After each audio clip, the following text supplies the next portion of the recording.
Good morning. In this video presentation, we will see how we can trade in MCX crude oil today. Before looking into that, let us see what happened yesterday and what we expected yesterday.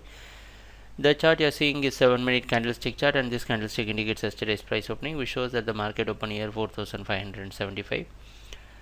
We expected crude oil to stay in buying, maintaining 4,490 as stop loss. So right after the opening, the price came down till 4,550, took support and went near 4,600. Again, it tried to take mini support near this zone and finally closed near 4,558, 56.